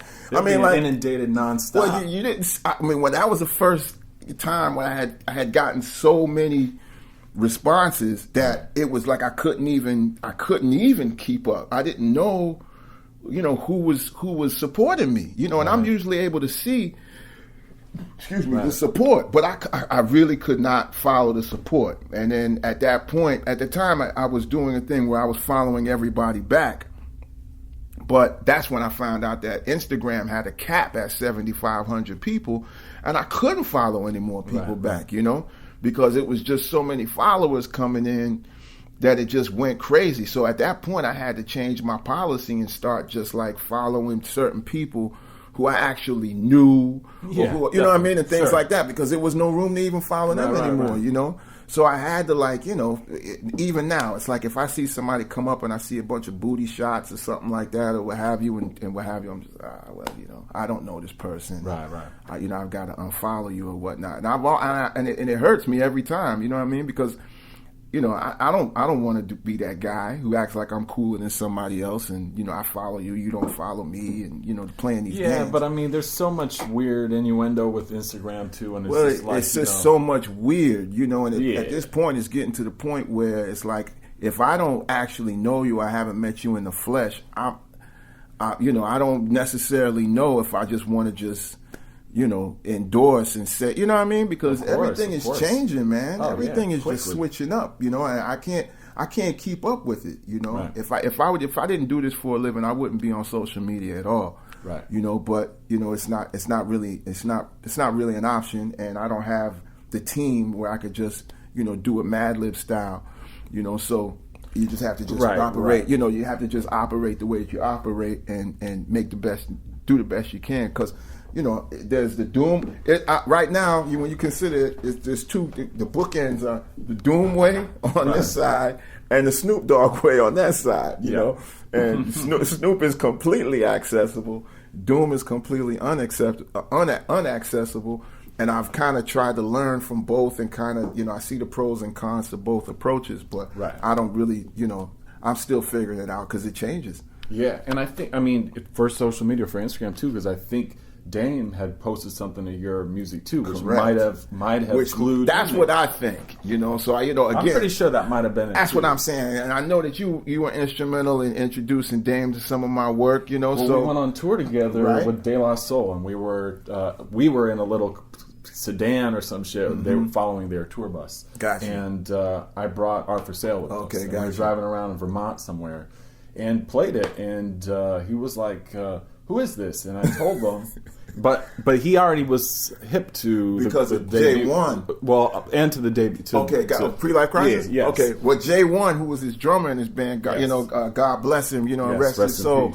He told me, Dame told me that J1 had introduced him to his music, the music, and so, you know, it was great to be able to do those couple of shows that you put together for me. Oh yeah, we did with Master Blaster too. Yeah, with Master Blaster, which was incredible. I think we did Atlanta and Nashville. Yes, and I'm still cool with Computer J to this, you know what I mean, to this day. I'm still cool, you know what I mean, and that's not, you know, no funny style, none of the garbage, none of the corny crap. You know, I had some technical difficulties, I think, in Nashville and whatnot, and you know, Dame just patted me on the back and was just like, man, you did a great set. You know, we have these kind of nights sometimes. And I'm like, yeah, man. And that was that, you know. But, you know, man, paid me really well and fair. And, you know, it was just, you know, I'm just a Dame Funk fan, you know, just based off of who he is. I know I'm talking about him a lot, you know, what happened. That's all good. Well, me and him, you know, I know, so far you know, back too. So that's you know, it's important for me to shout out for me when I talk about people. It's not necessarily people who are hot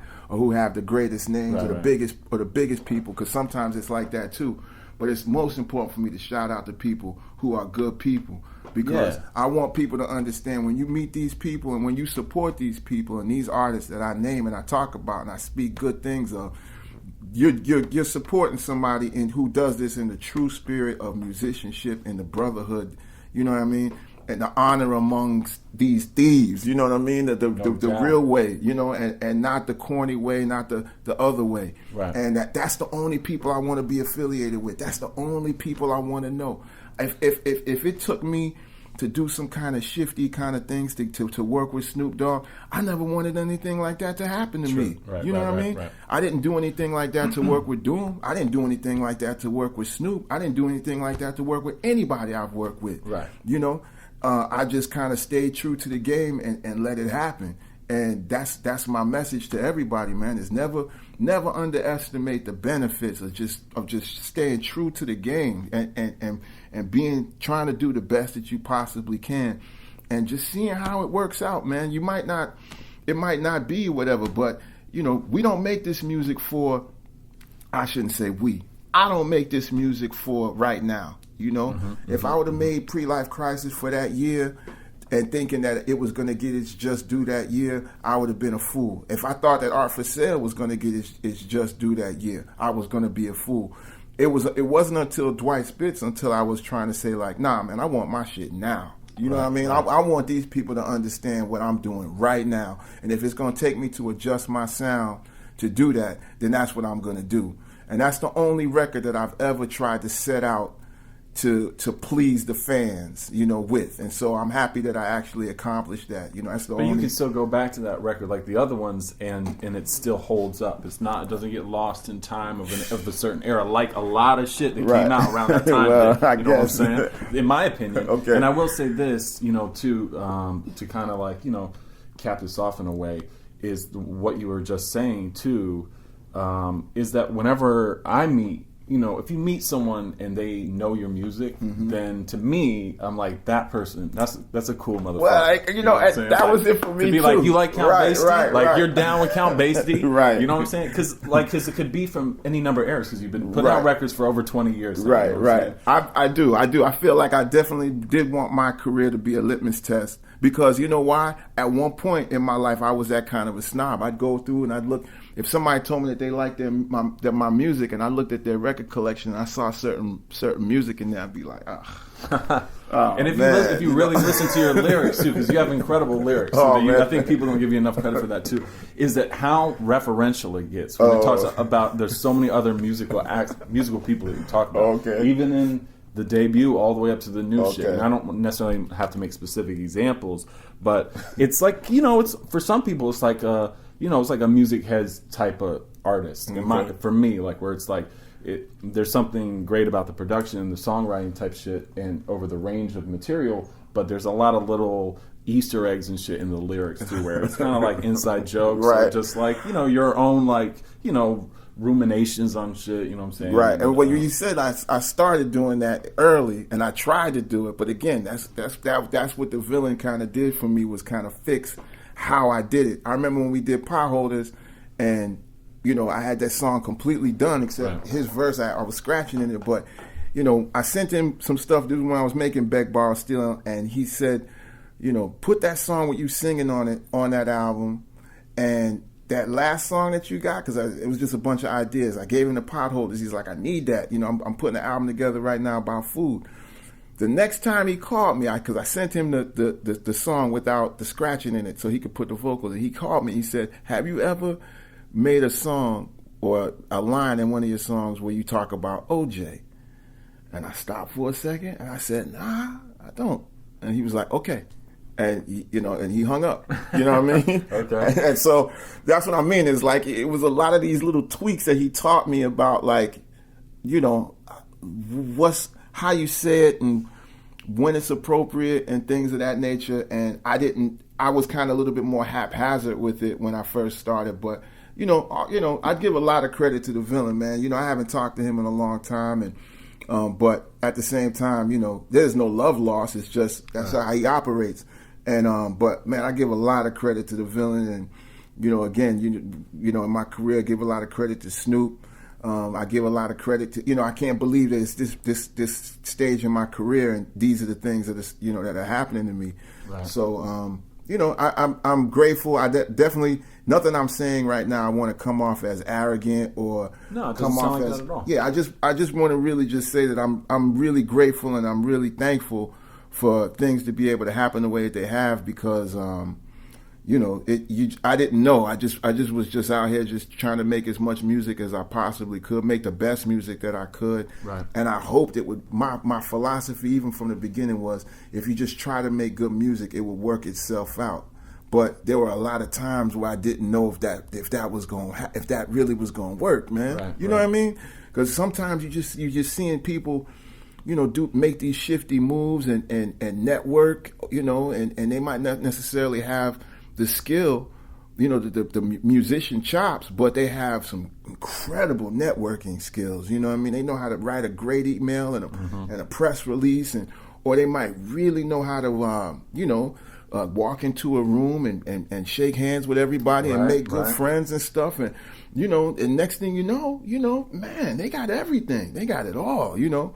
But, you know, obviously 1 or 2 albums, you know, and, you know, that whole skill, you can't just network, you know, the whole thing, you know. No, not at all. No. You know. And I think, you know, I don't know if this is accessible anymore, but that documentary you made too is an incredible piece of art as well, because it's a portrait of an artist at a period of time in their life. Yeah, too. it really was. Yeah, truly. I think it's a beautiful piece of work. Thank you. And that, you know, you've never, even though you've experienced like many different kind of facets of music. I mean, even going back to when you're playing piano in the church and then touring, you know, in you know, cathedrals in Europe and shit, all before putting this record on Columbia out, and then having, you know, traversed the whole thing from, you know, the indie world that is now long gone in the in the rearview mirror, and then all the digital stuff and the stuff you've done with Thrash Flow too. It's, you know, obviously it's a testament of the fact that like you're like a living, breathing artist, you know. It's like your life, it's your being and shit, you know. And I think it's cool. I think it's very commendable. Too, I appreciate. You know? I mean, I know it's not easy. Well, you know, it's, you know, I think after doing the Snoop Dogg thing, man, I just decided at this point that I'm just gonna, you know, allow the projects to come to me, and I'll make another project at some point. But you know, I'm just gonna take a hiatus for a while and. You know, yeah, just kind of just chill and yes. Yeah, I mean, just because it's like I think the landscape of the world's got to settle down a little bit before I decide how I really want to do it. Because I can understand that, you know what I mean. It's just at this point, I think there's so much talking going on, and so there's so many opinionated, so many opinions running around, and just the way that I just see the climate of the way that of everyone. Trying to be involved in the conversation, as opposed it doesn't seem as if there's too many people that are listening anyway. So I don't feel as if that there's you know, people like Dave Chappelle get to come out here and say something, and everybody stops and says, well, wait a second, I want to hear what he's got to say. You know what I mean? But not too many other people get that privilege. You know, it seems as if when someone comes out with something, you know, people would rather just keep talking right on top of it, you know, whether be that in the comments, be that, you know, a tweet here, and, you know, an album will be out for 5 minutes and people are already giving you, you know, whether it's a good record, whether it's a bad record or whatever. And I'm saying to myself, I don't even think you've had time to listen to the entire project, you know, but you're already, you know, trying to spoil it for me and tell me that it's either absolutely incredible or absolutely terrible. Right. And I don't even think that you sat with it. You know, right. So at this point, and there was a time in my life where I didn't care, you know, meaning like I knew I was just making the record for myself, and you know, whatever it was, I approached most of my music as a catalog record from the top. Like I didn't even think of it, you know, whether it sold one copy or it was a catalog record for me from the moment it was released. You know, I didn't care about first week sales or anything sales, because I was always thinking, you know, what is this record going to do in 3, 4, 10 years? And that was it for me. So it was just a matter of just marking that place in time. But at this time, I've burnt myself out on that way of thinking, and I can't just ignore the fact of how records are perceived and received when they come. So I just have to just continue to write, continue to formulate, and really just try to continue to be within my thoughts. And because, you know, it's very difficult at this point to have an original thought, especially if you're paying attention. And I just find that, you know, the thoughts that I have don't necessarily line up with the conventional thoughts that are going on in a lot of ways. So there's no really reason, because I also don't have an agenda of with my thoughts of trying to change anything per se. I'm just trying to express, and that's up to other people just to spark the conversation. So I think it seems like a responsibility now. Like if you say something, people are like, well, what are you going to do about it? Or what's, you know what I'm saying? I'm just saying something. I'm just making an observation, which is what I've always done.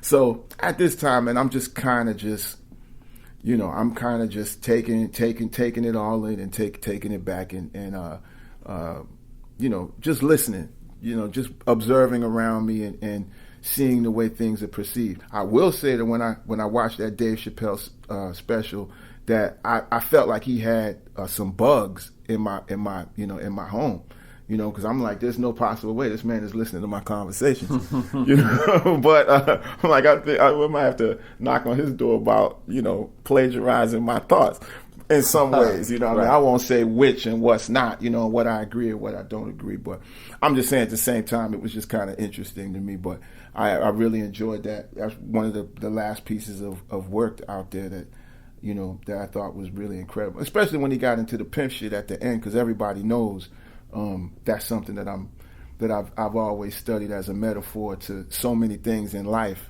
One of my favorite lyrics of yours too is my pimp doesn't allow me to play for free. Every time I hear that, I start cracking up.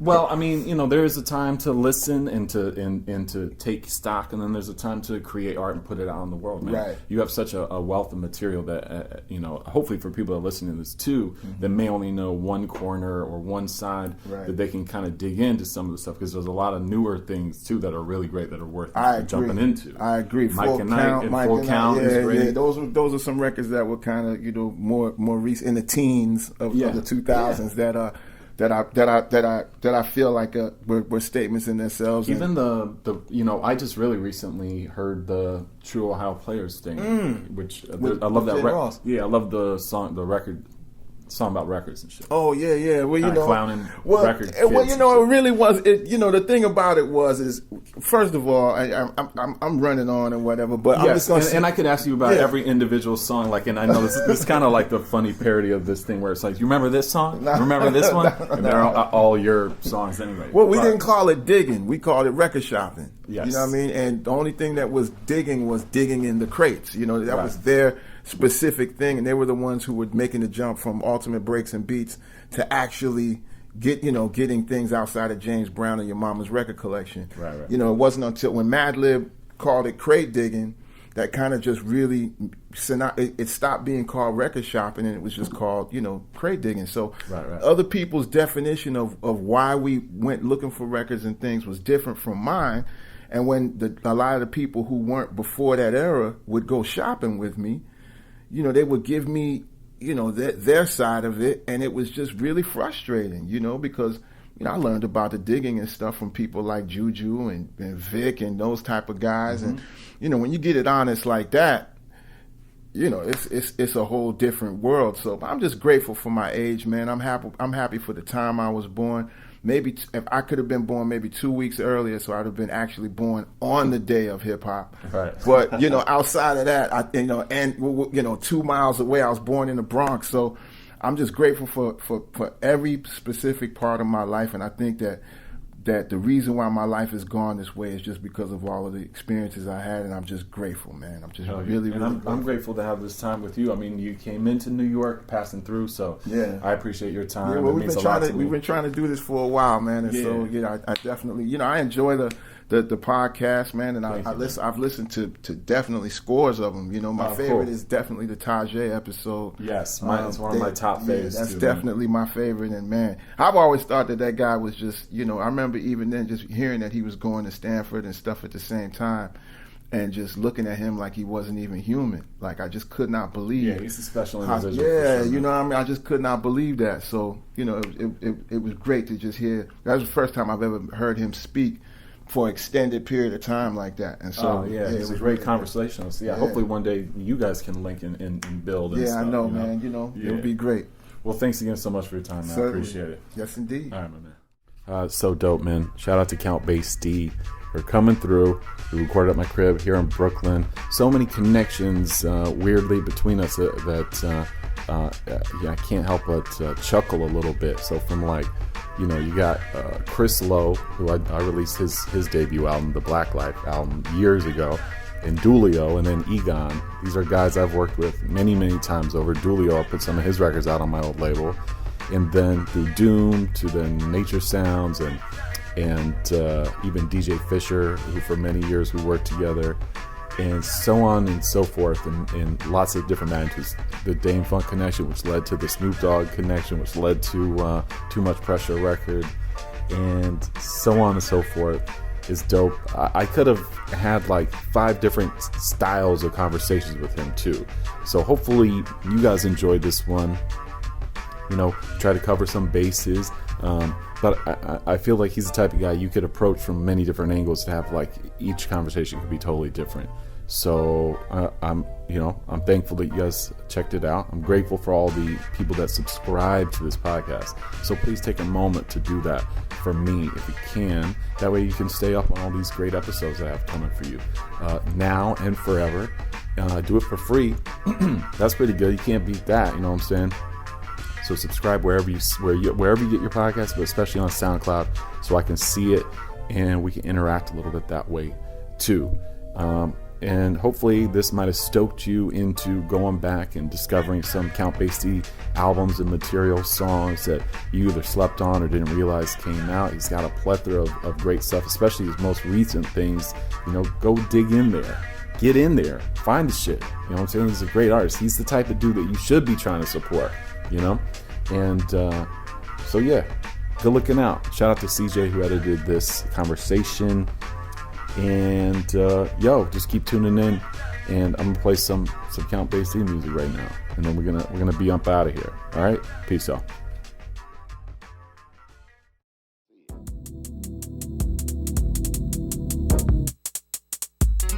Act your way side. Banging out at the stove. Banging out at the stove. Banging out at the stove. 24/7 junkies looking for a hit of the blow. Banging out at the stove. Banging out at the stove. Banging out at the stove. 24/7 junkies looking for a hit of the blow. I see them singing. The ladies is bolder than Keenan. They always say they got that fire chewing, so they can get it drunk in the evening. Why don't y'all brothers quit serving? The kids and their mama don't deserve it, but that 20,000 really come in handy, and it's really too late to throw away the cake. Sometimes it's really hard for me to understand the ways and the actions of the black man. They have me scared before, can't say I never ran, cause with that pistol in their waist they think they He-Man. It's never been the same since my childhood, cause these brothers really think they off in Hollywood. But let's get one thing understood, you park your car in the hood, while you couldn't have got a mansion out in Brentwood, cause you be banging out at the stove. Banging out at the stove. Banging out at the stove. 24/7 junkies looking for a hit of the blow. Banging out at the stove. Banging out at the stove. Banging out at the stove. 24/7 junkies looking for a hit of the blow. I see them hawking. The men always try to double talk, and with no shoes on his feet, he say my kids need to eat, so homie, would you please buy this Walkman? I said, please, you can fry a pork chop on the earpiece. He said, what about the CD? It's the new God's property. I said, it's still his. I don't play around with God or his business. He wanted me to buy a hot bootleg gospel CD. That's something I can't see. I said I holla finna go look at TV. They supposed to get the fighting on Jerry. He said I got one for sale. I hit the man with $50. Now I'm watching Jerry on the big screen, cause I be banging out at the stove. Banging out at the stove. Banging out at the stove. 24/7 junkies looking for a hit of the blow. Banging out at the stove. Banging out at the stove. Banging out at the stove. 24/7 junkies looking for a hit of the blow. Banging out at the stove. Banging out at the stove. Banging out at the stove. 24/7 junkies looking for a hit of the blow. Banging out at the stove. Banging out at the stove. Banging out at the stove. 24/7 junkies looking for a hit of the blow.